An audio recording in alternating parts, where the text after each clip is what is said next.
De retour à question d'actualité, depuis les attentats du 7 octobre 2023 du Hamas en Israël, la gauche occidentale semble avoir épousé la cause palestinienne sans réserve. De la héroïsation du Hamas sur les campus à la confusion morale d'une certaine gauche postmoderne, notre invité a infiltré les grands mouvements pro-palestiniens au sein de différentes associations étudiantes et militantes pro-palestiniennes qui ont marqué la France depuis ce 7 octobre 2023. Nora Bussigny, bonjour et bienvenue. Bonjour, merci de me recevoir. Un grand plaisir. Mentionnons que vous êtes journaliste et essayiste française et que vous signez le tout dernier livre, livre d'enquête, oui, Les Nouveaux Antisémites chez Albin Michel. Et ça vient d'être publié ce mois-ci, je me trompe? Alors, ça a été publié le 17 septembre, exactement. Ah oui, parfait. Mais au Québec, je pense que ça vient d'arriver en fait en novembre. Ah oui, oui, ça arrive en décalé. Vous avez raison. Et donc, pourquoi choisir ce sujet, le conflit israélo-palestinien et ce qu'on découvre dans le livre, cette montée de l'antisémitisme au sein des différents groupes que je qualifie plutôt de gauche et pro-palestinien, et pourquoi avoir choisi l'infiltration comme méthodologie? Alors déjà, ce livre, Les Nouveaux Antisémites, est en quelque sorte la suite de mon livre Les Nouveaux Inquisiteurs, qui avait d'ailleurs reçu un très bel accueil au Québec lors de sa sortie, parce qu'il est sorti en 2023, septembre 2023, 3 semaines avant les attentats et les attaques terroristes du 7 octobre. Et justement, c'était aussi une infiltration dans les milieux militants radicaux, féministes, LGBT, pour savoir s'il existait oui ou non un wokisme, entre guillemets. C'était le terme qui peut être affublé aux militants. Et en l'occurrence, lorsque cet ouvrage est sorti, le jour du 7 octobre et dans les jours qui ont suivi, j'ai pu constater en France que différentes figures féministes, différentes figures du militantisme LGBT, soit se taisaient face aux horreurs, aux exactions qu'on pouvait découvrir sur les réseaux sociaux, soit au contraire, pour certains même, se réjouissaient, sabraient le champagne en disant à quel point c'était magnifique de voir qu'enfin le colonisé se rebellait contre le colon, que l'opprimé se rebellait contre l'oppresseur. Et là, je me suis dit qu'il y a quelque chose qui est en train de se jouer. J'avais déjà conscience, en ayant beaucoup travaillé sur les milieux militants propres à l'ultra-gauche, que l'antisémitisme était un petit peu l'angle mort de ces luttes militantes. Et c'est pour ça que j'ai décidé d'opter pour la méthode dite de l'infiltration. C'est parce que déjà, en tant que journaliste pour des médias français que sont Le Point et Franc-Tireur, qui sont des médias perçus comme d'extrême droite, alors qu'ils sont tous sauf d'extrême droite, évidemment. Après, ceci dit, dans ces milieux à l'ultra-gauche en France, tout ce qui appartient à la gauche du Parti social, à la droite du Parti socialiste, est classé à l'extrême droite. Donc voilà, donc déjà, on me refusait toute forme de contradictoire. Et donc, je me suis dit que ce serait intéressant de pouvoir montrer une caméra embarquée, de proposer une caméra embarquée au lecteur au sein de ces luttes militantes qui, et ça c'est important de le rappeler, instrumentalisent une empathie légitime pour les civils palestiniens et viennent radicaliser des militants et surtout des étudiants. Bon, vous l'avez mentionné, votre dernier livre, Les Nouveaux Inquisiteurs, parlait du militantisme, aux intersections intersectionnelles et woke. Et donc celui-ci, vous avez infiltré les groupes pro-palestiniens, surtout à gauche. Vous avez dû vous faire beaucoup d'amis à gauche depuis? Alors écoutez, c'est plutôt nous en France à l'ultra-gauche du spectre politique, parce que pour ce livre, j'ai eu beaucoup de témoignages de militants de gauche, du Parti socialiste, mais pas que du Parti socialiste, des militants très ancrés à gauche, juifs comme non-juifs, qui d'ailleurs étaient même pour certains engagés à l'extrême gauche et qui après le 7 octobre se sont rendus compte de l'explosion de l'antisémitisme au sein des luttes militantes. Par contre, ça n'empêche pas que depuis la sortie du livre, effectivement, je subis un cyberharcèlement massif, beaucoup de menaces également, aussi et surtout parce que je suis franco-marocaine. J'ai une partie de ma famille qui est de confession musulmane, donc je suis considérée comme une traîtresse. C'est l'insulte qui revient régulièrement. Une traîtresse à la cause palestinienne. Ah, c'est plaisant. Est-ce qu'il y a un schisme à gauche? Bon, vous avez parlé d'ultra-gauche et de la gauche, j'allais dire PS, un peu plus centre-gauche.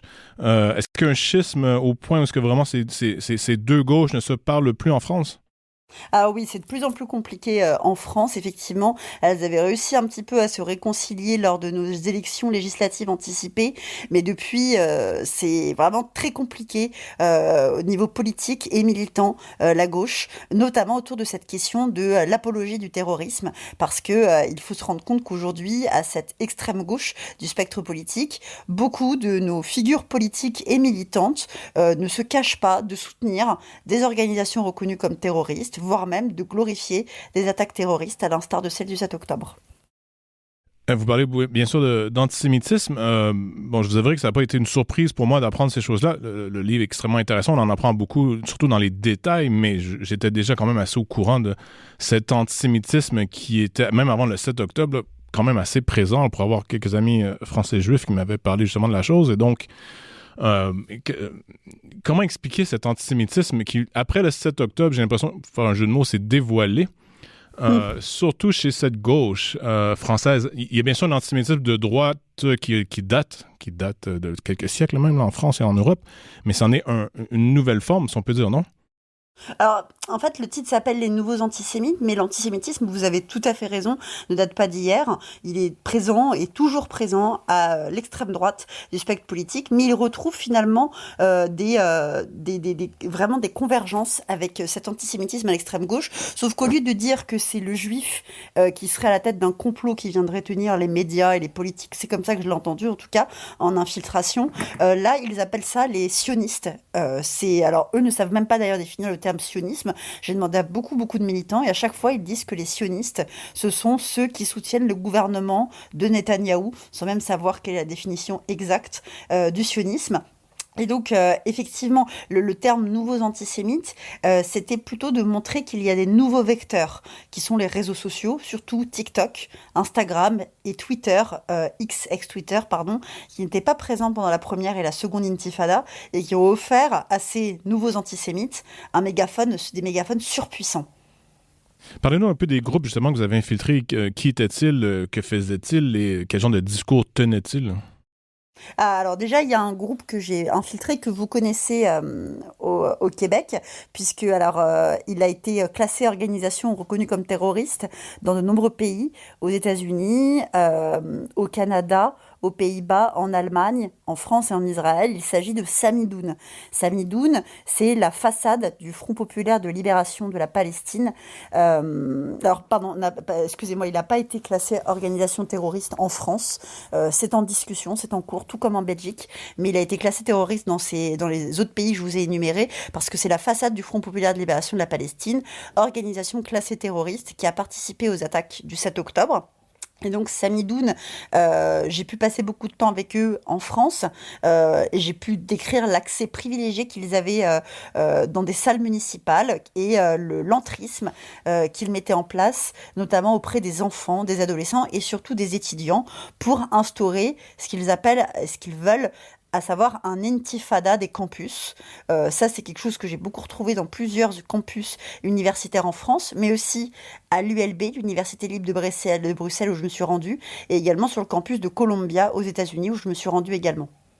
Ah oui, c'est vrai, mais quels ont été les parallèles entre Columbia, bon, Sciences Po, je me rappelle dans le livre, vous allez à Sciences Po aussi, et bon, l'Université libre de Bruxelles. Donc, j'allais dire, la mouvance est internationaliste. Oui, alors tout à fait. Les connexions, elles sont importantes parce qu'on va avoir deux courants qui ont un modus operandi différent. D'un côté, il va y avoir Samidoun, dont je viens de vous parler, qui est également un présent sur le campus de l'ULB, qui a contribué à sa radicalisation et à des épisodes de violence que je décris dans le livre, avec des témoignages de professeurs et d'étudiants, mais également de la rectrice, et aussi sur le campus de Sciences Po à Paris, mais également sur le campus de Toulouse Jean Jaurès à Toulouse. Et il y a un autre groupe qui s'appelle Student for Justice in Palestine, qui a été fondé aux États-Unis par Hatem Bazian, un homme qui ne se cache pas d'être un soutien et un proche des frères musulmans américains, et qui a été accusé d'avoir financé le Hamas il y a plusieurs années. Et donc, Hatem Bazian a fondé Student for Justice in Palestine, qui a ouvert juste après le 7 octobre une antenne à Sciences Po, à Paris. Et donc, Student for Justice in Palestine, moi je me suis rendue à Columbia parce que c'est là qu'il y avait vraiment l'épicentre de ces manifestations. Qui ont justement influencé à l'international beaucoup de campus. Et donc à Columbia, ce qui était intéressant de voir, c'était que des étudiants avaient permis à d'autres de ce groupe SJP de pouvoir rencontrer en visio, en direct, un des terroristes du Front populaire de libération de la Palestine, qui les a félicités pour leurs actions et pour leur mobilisation, et les a encouragés à continuer, en leur disant qu'ils étaient très utiles à la cause. Et dès le 7 octobre, Student for Justice in Palestine avait créé une sorte de boîte à outils en ligne à destination des étudiants, pour pouvoir leur dire à quel point le Hamas menait une action légitime. Ce qui donnait l'impression, c'est et les accusations qui pèsent à leur encontre, qu'ils avaient été informés de ces attaques terroristes pour avoir été capables de dégainer aussi vite cette boîte à outils. Ben voilà, c'est ce que j'avais posé comme question. Là. Je ne vais pas vous mettre dans l'eau chaude non plus, mais en lisant le livre et en suivant l'actualité depuis, j'ai eu le sentiment que tout ça avait été préparé d'avance. Je ne dis pas que les différentes associations pro-palestiniennes étaient au courant des attaques avant le 7 octobre, mais on devait les avoir avertis, quelque chose va se passer, préparez-vous. Et donc tout ça était coordonné, ou du moins j'ai l'impression, j'ai pas de preuves là, c'est bien sûr, mais c'est soit complètement organique, donc après le 7 octobre, tout ça c'est levé organiquement, et là on a eu le mouvement géant, la vague qu'on a vu depuis, et tout ça aurait été organique, donc ce serait spontanément formé. Mais sans tomber dans le complotisme, ça me semble impossible d'un point de vue logique de dire il n'y a pas quelqu'un quelque part qui a organisé un peu les choses. Je ne sais pas si vous avez eu ce sentiment pendant votre enquête. Moi, je parle de faits, et de faits en tout cas dans le cas Student for Justice in Palestine, vous avez raison. D'ailleurs, des survivants du 7 octobre ont décidé d'attenter des actions en justice envers ce collectif. Et d'ailleurs, pour l'information, le maire de New York, Monsieur Mamdani, a créé un pôle de Student for Justice in Palestine à l'époque dans son université. Et lui-même est accusé de proximité, notamment dans ses soutiens financiers. Je fais très attention aux mots que j'emploie, avec les frères musulmans américains. Après, de là à dire qu'il y avait beaucoup d'organisations qui étaient prévenues de ces attaques, c'est très compliqué à établir. Toutefois, dans le cas de Samidoun, qui est connecté directement au FPLP, cela ne serait pas étonnant. Ah oui, à ce point. On peut se poser cette question en tout cas. Moi, je me la pose parce que Samidoun ne se cache pas d'être la façade du FPLP, et surtout Samidoun a des liens avérés avec la République islamique d'Iran. D'ailleurs, leur porte-parole, Charlotte Cates, a reçu au cœur de la République islamique d'Iran le prix des droits de l'homme l'année dernière, en 2024, donc peu après le 7 octobre. Oui, bel honneur. Est-ce que le français moyen est un peu au courant de tout ça? En fait, non seulement l'antisémitisme montant chez ces groupes dont on vient de discuter, mais aussi tous les liens là, que vous avez exposés dans votre ouvrage. Ou est-ce que le français moyen, ou le québécois moyen aussi, là, pour être franc, voit un peu ces manifestations comme étant des étudiants un peu échauffés et rien de plus? Alors, en tout cas, en France, le français moyen s'inquiète de plus en plus. Après, il y a eu beaucoup de documentation, beaucoup de vidéos qui ont circulé sur les réseaux sociaux, notamment lors des blocus à Sciences Po, au sein de plusieurs universités. Moi, là, dans le cadre de cet ouvrage, j'ai parcouru plusieurs villes de France, où à chaque fois, les gens étaient assez alarmés face à la radicalité de la mobilisation, qui, sous couvert de défendre la cause palestinienne, n'appelait finalement jamais à la paix, et plutôt au soutien, à la résistance sous toutes ses formes, c'est comme ça qu'il l'appelait. Et surtout, en France, on a pu voir vraiment une explosion de l'antisémitisme qui a été quantifiée, une augmentation de plus de 1000% des actes antisémites depuis le 7 octobre, avec des agressions notamment sur des enfants. Une jeune fille de 12 ans qui a été violée à Courbevoie sur accusation de conflit, tout ça parce qu'elle était juive. Et j'en passe, il y a eu des cas absolument abominables. Moi-même, pour mon livre, c'était vraiment compliqué de pouvoir faire référence à tout, tellement il y en avait. Donc le français moyen a conscience de ça, et c'est pour ça qu'il y a une telle défiance, notamment auprès d'un parti en France qui s'appelle la France Insoumise, qui est un parti sur lequel j'ai beaucoup travaillé pour ce livre, et plutôt sur l'une de ses figures, Rima Hassan, qui est accusée, d'ailleurs cela se ressent dans les sondages, de contribuer à augmenter l'antisémitisme en France. Bon, Rima Hassan est peu connue au Québec, mais pourquoi s'être focalisé sur cette personne? Elle est peu connue au Québec, tant mieux. Mais elle est venue, je crois. En fait, de mémoire, je crois qu'elle est venue... Attends, peut-être je me trompe. Mais ça sera à vérifier, mais je crois qu'elle a été de passage avec Jean-Luc Mélenchon au Québec à une certaine époque. D'accord. C'est intéressant, ça je ne le savais pas. Ça a vérifié, ça a vérifié. En tout cas, Rima Hassan, elle a quand même eu un essor international lorsqu'elle a embarqué à 2 reprises dans l'une des flottilles pour Gaza. Elle a failli avoir son portrait dans le New York Times, ça ne s'est pas fait, ce dont je parle dans le livre. Et surtout, Rima Hassan, ça serait un petit peu notre Mamdani à nous en France, même si elle est quand même plus radicale que lui.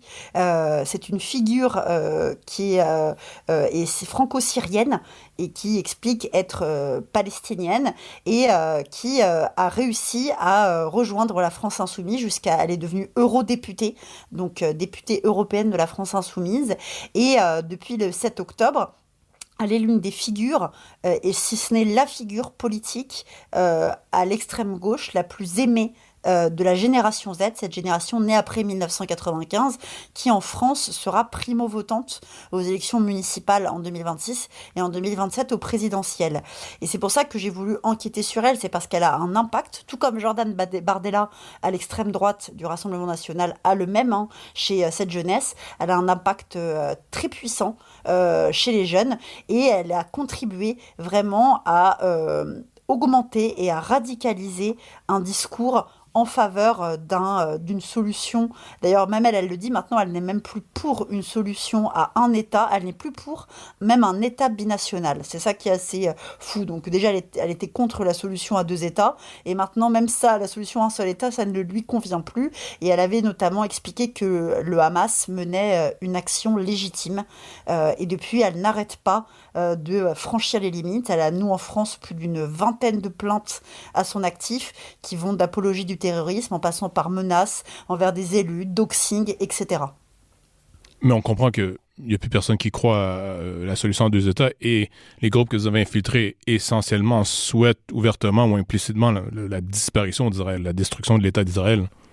Tout à fait, la destruction de l'État d'Israël, exactement. Mais ce qui est encore plus intéressant, c'est que ces collectifs, alors, comme Urgence Palestine, Samidoun ou d'autres, vont qualifier l'autorité palestinienne, celle de Mahmoud Abbas, comme une autorité palestinienne traîtresse, au profit justement du Hamas ou du Front populaire de libération de la Palestine. Donc là, on n'est même pas justement dans un soutien de la cause palestinienne et d'une politique palestinienne, mais bien dans un soutien au terrorisme. Et c'est ce qui leur est reproché, c'est vraiment la nuance. C'est pour ça que c'est important quand les gens vous disent que vous critiquez les dérives de ces mouvements, vous critiquez la cause palestinienne. Ce sont eux les premiers qui font très bien le distinguo entre un soutien au terrorisme et un soutien à la cause et aux civils palestiniens.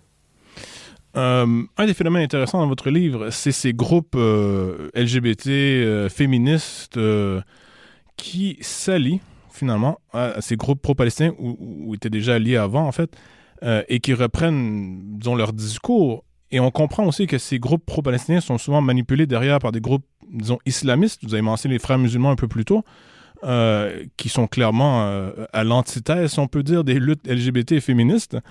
Et pourtant, tous ces gens-là se rassemblent. Et ça me semble, à terme, potentiellement suicidaire pour les groupes féministes et LGBT. Comment est-ce que vous avez conçu la chose? Alors, effectivement, pour ce livre, j'ai recueilli beaucoup de témoignages de militantes féministes, de militants LGBT, juifs comme non-juifs, qui racontent l'entrisme au sein des luttes progressistes. Tout part de la question décoloniale, qui est devenue omniprésente au sein de ces luttes militantes, et qui vient proposer et imposer même un logiciel binaire qui verrait tout comme le colon et le colonisé, l'opprimé et l'oppresseur, en permanence. C'est ce qui donc permet de légitimer, notamment, voire même de légitimer, de justifier les attaques terroristes du 7 octobre, au prétexte, comme je le disais tout à l'heure, c'est seulement que d'opprimés qui se rebellaient contre des oppresseurs. Dans le cas des féministes, ça remonte à plus longtemps que ça, puisque Tariq Ramadan, lui-même, déjà en 2003 ou 2004, incitait des femmes à investir les luttes féministes afin de distiller ce qu'il appelait un féminisme islamique. Et ce qui est différent des luttes LGBT. Dans le cas des luttes féministes, nous, on a pu voir en France depuis le 7 octobre comment des collectifs ultra-radicaux, voire liés au terrorisme, comme Samidoun, se sont mis à phagocyter les luttes féministes, notamment les manifestations lors des Journées internationales des droits des femmes, au point de réussir à agresser des femmes juives qui défilaient, ou encore à les exfiltrer des manifestations au prétexte qu'elles seraient des sionistes et donc des fascistes. Et donc c'était assez fou pour moi en immersion de voir comment des organisations liées au terrorisme et à l'islamisme dictaient des consignes et un modus operandi aux féministes. Alors que les luttes LGBT, c'est plus compliqué. Eux vont avoir pour beaucoup de collectifs et de figures LGBT un discours décolonial et soutenir justement cette résistance sous toutes ses formes, comme ils l'appellent, mais ce n'est pas toujours réciproque, voire même pas du tout. On ne voit pas ces manifestants présents, notamment lors de la fameuse Pride, la marche des fiertés qui s'organise chaque année. Et surtout, on a pu le voir lors de la dernière flottille, comment un activiste queer a été apostrophé et a failli être débarqué de la flottille au prétexte qu'en tant qu'LGBT, il venait contrevenir à la cause palestinienne, qui était une cause musulmane, et donc il s'opposait aux droits LGBT. Et il nous reste 1 minute. En conclusion, comment voyez-vous les choses évoluer à partir de maintenant? Alors, au début, quand j'écrivais ce livre, comme j'étais en immersion, je passais beaucoup de temps avec eux, j'étais très pessimiste. Là, aujourd'hui, je garde quand même espoir. Espoir, pourquoi? Parce que mon livre, mais aussi celui d'écrivains, de confrères, marche extrêmement bien. On a beaucoup, beaucoup de ventes, beaucoup de réactions, et c'est même à l'international. D'ailleurs, la preuve en est dans cette radio, Ouais. et c'est formidable. C'est rassurant de voir qu'il y a beaucoup de gens qui sont très inquiets de ce qui se passe. On voit aussi qu'il y a de plus en plus de jeunes qui sont très embarrassés, notamment depuis qu'il y a eu un accord de paix qui a été mis en place entre Israël et le Hamas, parce qu'on a pu voir les vidéos du Hamas qui tuait des Palestiniens accusés d'avoir été liés à Israël, ont vraiment beaucoup choqué les jeunes. Et surtout, ces jeunes très engagés progressistes s'agacent de plus en plus de voir ces militants pour la cause palestinienne ne pas être tout aussi engagés quand il s'agit du Soudan ou du Congo, ce qui les déstabilise beaucoup. Après, je reste quand même lucide. Nous, en France, on a tout à fait conscience que cette génération Z va être cruciale pour les élections municipales et présidentielles. Donc c'est pour ça que, en tout cas dans mon cas, je continue à alerter et je suis ravie de pouvoir le faire sur cette radio. Nora Bussigny, votre dernier livre, Enquête, intitulé Les nouveaux antisémites, publié chez Albin Michel, est bien sûr disponible maintenant au Québec. Un grand merci. Merci beaucoup. À tous ceux qui nous écoutent, merci également à la technique Daniel Fortin. Ici Philippe Labrec et je vous invite à rester sur les ondes de Radio VM.